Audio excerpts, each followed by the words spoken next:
तुम्ही झटपट होणारी अंडा मसाला रेसिपी ट्राय केली आहे का? नसेल केली तर नक्कीच ट्राय करून बघा. अगदी अप्रतिम अशी लागेल. तुम्ही दरवेळेस अशीच अंडा मसाला तर ट्राय कराल. तर त्यासाठी मी तर 7 ते 8 अंडे व्यवस्थित असे उकडून घेते आणि त्यात थोडंसं मीठ टाकते.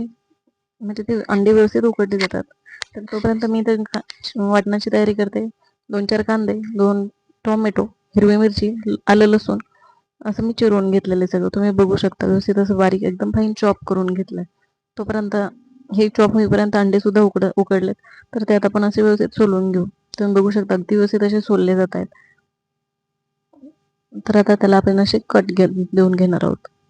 मधून असे 2 भाग करून त्याचे आपण घेणार आहोत आणि ते थोडेसे आपण फ्राय करून घेणार. त्यासाठी मी तर कढईत 1 चमचा तेल टाकले आणि ते व्यवस्थित अशी अंडी आपण फ्राय करून घेऊया.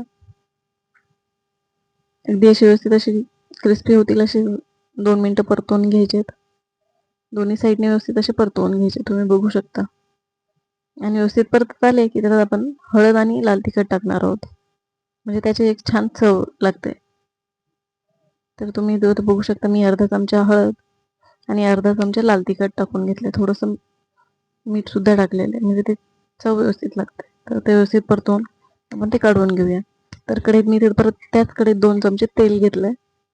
तर त्यात बारीक चिरलेला कांदा व्यवस्थित असं परतवून घ्यायचा आहे. कांदा थोडासा गुलाबीसर झाला की त्यात जे आपण आलं लसूण चिरलेले आहेत, मिरच्या आहेत, त्या आपण टाकून घेऊया आणि व्यवस्थित असं मिक्स करून घेऊया. त्यात थोडंसं मीठ टाकले मी म्हणजे लवकर कांदा परतला जातो. तर कांदा व्यवस्थित असा परतला की आपण त्यात टोमॅटो पण टाकून घेऊया. टोमॅटो सुद्धा असं 2 मिनिटं असं व्यवस्थित असं परतवून घ्यायचं आहे. थोडंसं तेल सुटायला लागलं की त्यात मसाले टाकून घेऊया. लाल तिखट, काळा मसाला, धना पावडर, हळद आणि कांदा लसूण मसाला मी इथे टाकून घेतलाय. व्यवस्थित असं मिक्स करून घ्यायचं. त्यात मी थोडंसं गरम पाणी टाकले आणि थोडीशी त्याची घट्टसर ग्रेव्ही होण्यासाठी झाकण ठेवून 5 मिनिटं वाफ काढून घेतली आहे. तुम्ही बघू शकता अगदी तेल असं व्यवस्थित असं सुटलंय आणि ग्रेव्ही सुद्धा अशी मस्त झाली. तर त्यात आपण आता जे अंडे परतवून घेतलेले आहेत ते असे व्यवस्थित असे ठेवून घेऊया. त्यात मी आता थोडीशी कसुरी मेथी कुस्करून टाकते आणि भरपूर सारी कोथिंबीर टाकून घेते.